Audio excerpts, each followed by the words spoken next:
Hallo meine lieben Freunde von altem Playmobil. Heute stechen wir in See mit dem beliebtesten und erfolgreichsten Playmobil-Spielset, dem Piratenschiff von 1978 und mit der dazugehörigen überschaubaren Piratenwelt, den Seeleuten, den Aristokraten und den Rotröcken. Das Piratenschiff 3550 kam im November 1978 auf den Markt. Innerhalb von nur einem halben Jahr wurden bereits 100.000 Stück verkauft. In 2 Jahren stieg die Verkaufsmenge auf eine halbe Million. Bis zum Jahr 2014 wurden von den verschiedenen Varianten des Piratenschiffes mehr als 16 Millionen Stück verkauft. Das stand vor 10 Jahren in diesem Jubiläumsmagazin. Vielleicht wird im heurigen Jubiläumsjahr eine neue Rekordzahl veröffentlicht. Das historische Vorbild dieses Piratenschiffes war eine Brigg von 1780. Das kann man in der Bauanleitung nachlesen.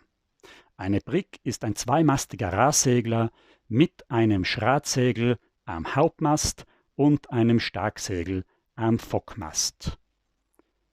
Das Schiff hat eine imposante Größe, eine Länge von 62 cm, eine Höhe von 51 cm. Das Schiff ist schwimmfähig, das werden wir am Ende des Videos noch selbst testen, wenn ihr bis dahin dabei bleibt. Das Schiff ist sogar unsinkbar. Im Bug ist ein Styropor-Schwimmkörper eingebaut. Selbst wenn das Schiff mit Wasser vollläuft, kann es nicht untergehen. Das Schiff schwimmt nicht nur, sondern es fährt auch. An der Unterseite des Rumpfes sind 3 Rollen eingesteckt. Es fehlt eine Halterung für einen Unterwassermotor.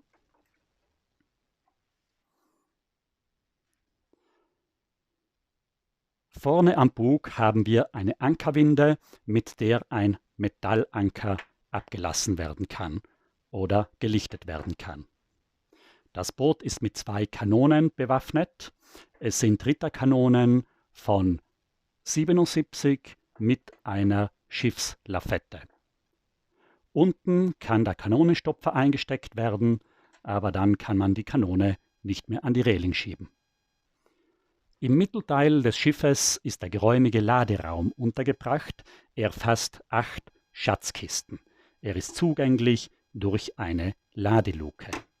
Beladen kann man den Laderaum mit einem Ladebaum. Wir haben eine Seilwinde am Mast. Über den Ladebaum und einen Flaschenzug kann eine Palette angehoben werden. Für eine Kiste an derselben Halterung kann man auch das Beiboot anhängen. Der Ladebaum ist aber zu kurz, um das Beiboot zu Wasser zu lassen. Es gibt eine Leiter, mit der von Bord aus das Beiboot erreicht werden kann. Im hinteren Bereich haben wir unter dem Oberdeck die Kajüte, zugänglich durch eine Tür, links und rechts eine goldene Laterne, an 2 Wappenhaltern von Fachwerkhäusern aufgehängt. Der Aufkleber des Piratenschiffes ist Wassermann und Seejungfrau. Der alternative gelbe Aufkleber des königlichen Marineschiffs ist ein gelbes Löwenwappen. Die Kajüte ist sehr geräumig, eine Ablage für Waffen, ein Tisch mit 2 Bänken, ein Regal für Geschirr und an der Decke ein Haken für eine Laterne. Auf der Brücke das Steuerrad. Am Fockmast sehen wir die Schiffsglocke, eine kleine Metallglocke. Dieselbe Glocke ist am Feuerwehrauto, am Polizeischiff und an der Westernkirche. Über 4 Wanten können die Seeleute die Masten besteigen. Am Fockmast haben wir das Krähennest und es hängt die rote Piratenflagge. Die Flagge kann mit einem alternativen Aufkleber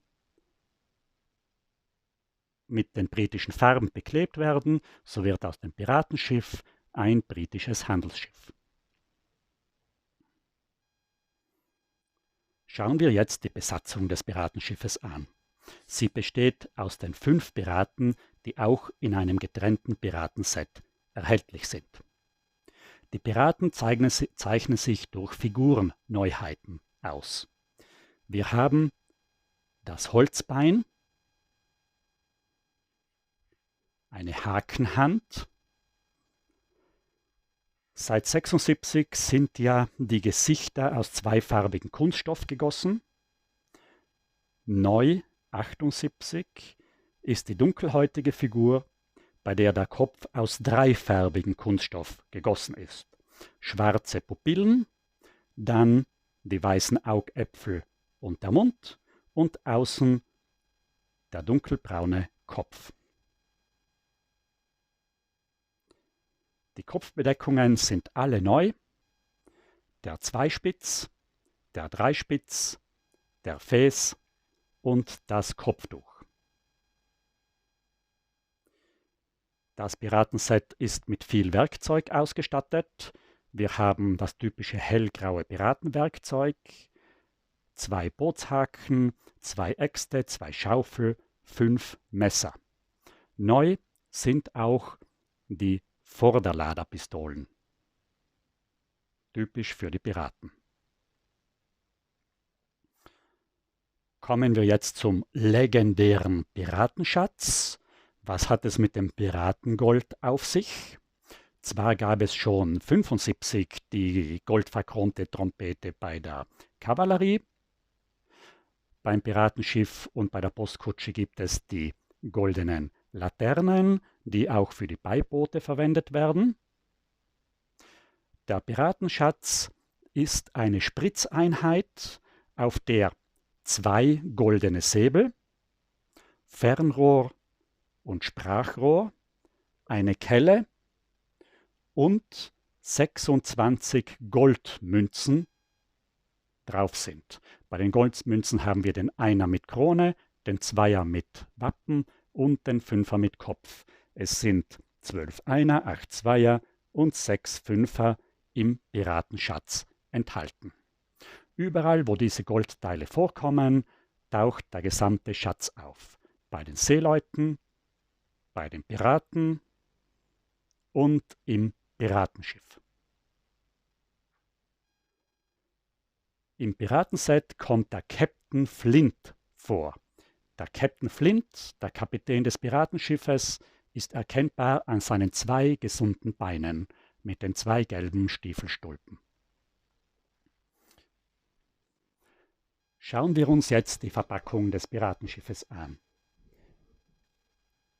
In Deutschland wurden 8 unterschiedliche Verpackungsvarianten hergestellt. Diese werde ich euch nicht beschreiben. Ich verlinke euch unten die Auflistung auf Wikipedia. Diese Verpackung ist eine besondere, exklusive Exportpackung, die vor allem in den Niederlanden verwendet wird. Aber nur wenige Jahre. Ebenso bei Lyra in Griechenland. Man sieht, dass die Abbildung irreführend ist. Auf dem Schiff wimmelt es nämlich von zahlreichen Figuren. Aber der Inhalt besteht nur aus den 5 Figuren. Hier handelt es sich um eine neuere Verpackung mit einem Kartoninnenteil. Die älteren Verpackungen hatten ein Styroporinnenteil und hinten war der Inhalt viel größer aufgezeichnet und oben rechts ein Junge mit einem Piratenschiff. Hier ist der Inhalt kleiner. Schauen wir ihn nochmal genau an. Hier sind die alternativen Aufkleber. Einmal für die Piraten mit dem purigen Wimpel und einmal für das königliche Handelsschiff. Der Wimpel trägt das Londoner Wappen Georgskreuz mit Schwert. Wichtig auch das Bild, das in der Kapitänskajüte aufgehängt wird. Interessant sind auch diese Bilder. Wir sehen Kolorpiraten, möglicherweise ist diese Verpackung aus den 80er Jahren.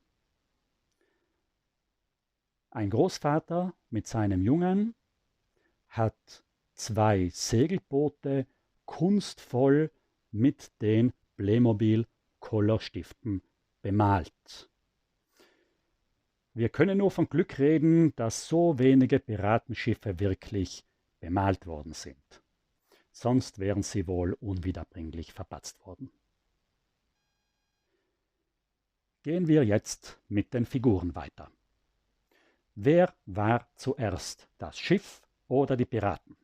Natürlich gab es zuerst die Piraten, nämlich bereits im Juni 1978 kamen die Einzelfigurensets mit den Piraten auf den Markt. Dazu zählte der Captain Holzbein mit seiner Seekarte, oder besser gesagt, es ist eine Schatzkarte mit der Schatzinsel. Er hat einen silbernen Säbel, weil er kein Gold besitzt, eine leere Schatztruhe und 5 Pistolen. Warum 5? Genauso wie die Western-Revolver sind die Pistolen in Einheiten zu 5 Stück gespritzt worden. Das zweite Piratenset ist ein Seemann mit Bierfass. Auf einem kleinen Ständer steht ein Fass, ein Deckel mit Spund. Mit einem Hammer zapft der Seemann das Fass mit einem Hahn an und in 5 Holzkrügen kann er das Bier servieren. Ein weiteres Figurenset ist die Aristokratin mit Reisekorb, Kette, blauem Mantel, Körbchen, Sonnenhut mit Hutband.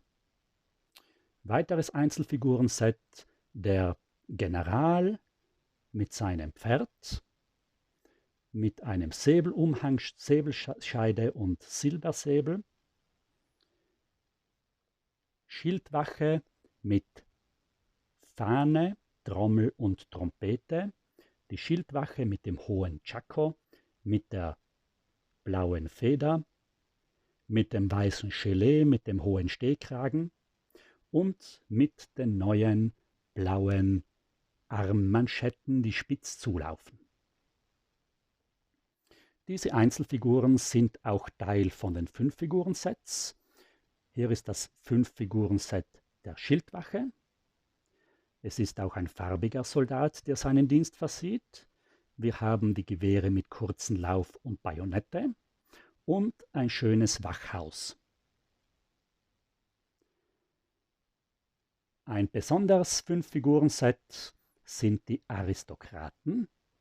3 Damen, 2 Herren, ein Hund mit sehr viel Gepäck, Reisekörbe, Hutschachteln in 2 unterschiedlichen Formen. Es sind seltene Elemente dabei, wie zum Beispiel die weiße Nachthaube, die grüne Fächerhaube, der zulaufende Hut und das Cape des Herrn, des blauen Herrn, der gewundene Wurzelgehstock, der gerade Gehstock, Fächer und zusammengeklappter Schirm. Jetzt lösen wir das Rätsel mit dem Piratenschiff. Die Piraten haben das Schiff gekapert und die zivile Besatzung haben sie in einem Beiboot ausgesetzt. Der arme Kapitän, der Steuermann mit Fernrohr und Seekarte und 3 Matrosen. Ein Matrose mit einer neuen Wollhaube und ein Matrose und 2 Matrosen mit einem flachen Strohhut.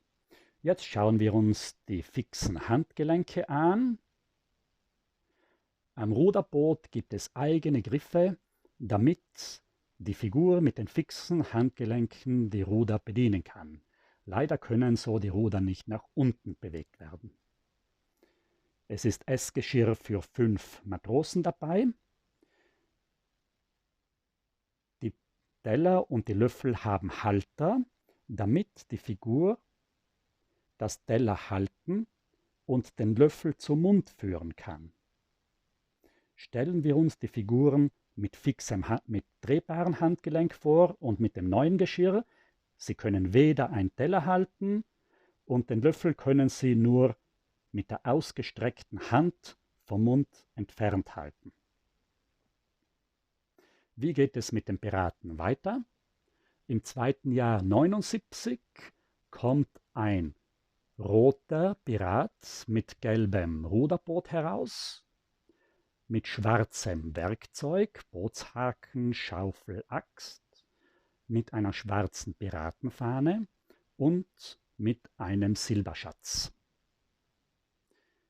Im Jahr 1980 wird das Figurenset der Piraten erneuert.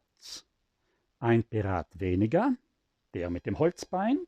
Dafür bekommt der Kapitän sein Holzbein. Und das Set bekommt eine Kanone und ein Beiboot. Zur Kanone gehört immer eine Kiste mit 12 Kanonenkugeln. Ab dem Jahr 82 erhalten die Figuren ihre drehbaren fleischfarbenen Hände. Eine weitere Neuerung der Figuren ist 1986 dieser sympathische Kapitän Rotbart. Er leidet ein bisschen unter Übergewicht. Für seinen dicken Bauch hat er einen passenden gelben Säbelumhang. Der Körper ist glatt und mit 8 Knöpfen bedruckt. Ebenso bedruckt das Gesicht mit einer Augenbinde.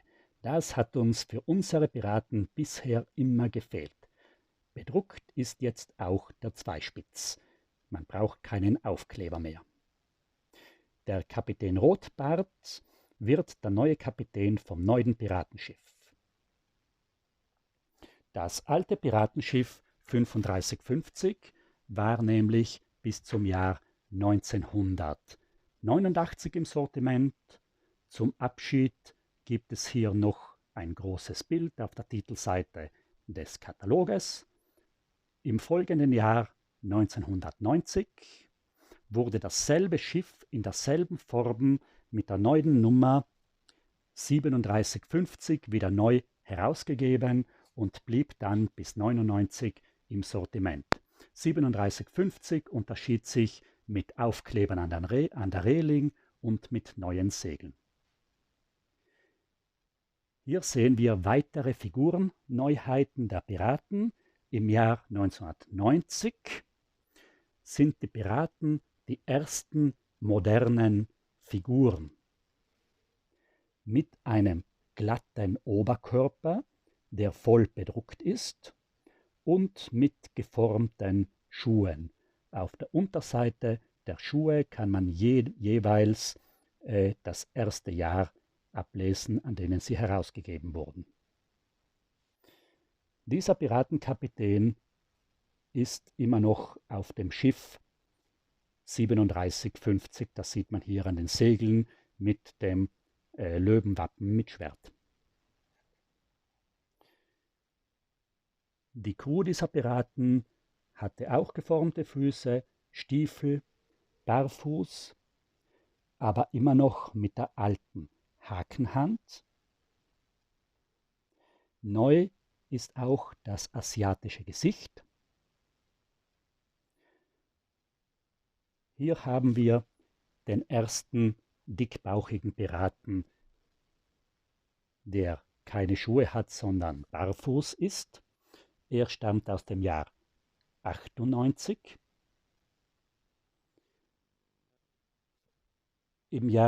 Aus dem Jahr 91 stammt er, Entschuldigung. Im Jahr 96 kommt ein neues Holzbein heraus und eine neue drehbare Hakenhand. Hier eine gute Sitzstange für den Papagei. Zu beachten sind auch die neuen Bärte, die das Gesicht der Indianer verschönern. Hier haben wir auch neue Stiefel.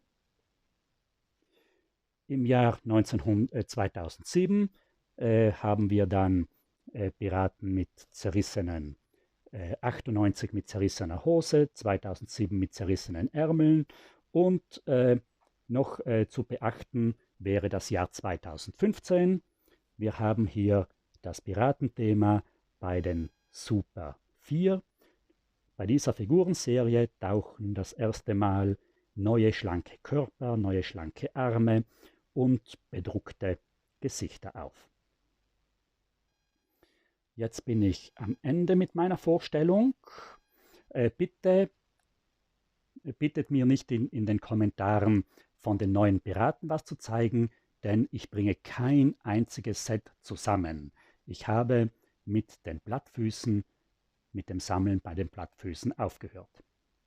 Jetzt zum Schluss wollen wir das Schiff zu Wasser lassen. Dafür habe ich eine kleine Hafenstadt aufgebaut. Auf den Wachturm haben wir die Schildwache. Auf den Landungsbrücken, die ich aus dem Güterbahnhof, aus dem Unterteil des Güterbahnhofs gebaut habe, stehen 2 Geschütze. 2 Matrosen essen ihre Suppe. Die Dame wartet auf ihre Passage. Emsige Bürger in der Stadt. Und im Hafen läuft jetzt unser Piratenschiff ein. Jetzt schauen wir, wie es schwimmt.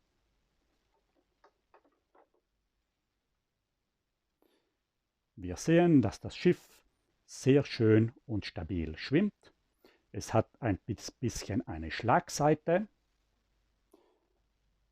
Ich kann mir vorstellen, wie man in die Segel blasen kann und so das Schiff bewegen kann. Mit dem Schratsegel kann man das Schiff vielleicht sehr gut lenken. Das wird alles sehr gut funktionieren.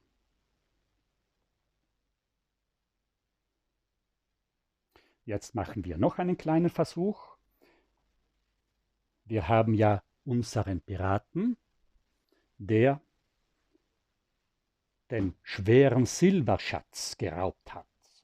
Wird er schwimmen oder wird er nicht schwimmen? Was sagt ihr? Natürlich schwimmt er. Das habe ich als Kind häufig am Samstag in der Badewanne getestet.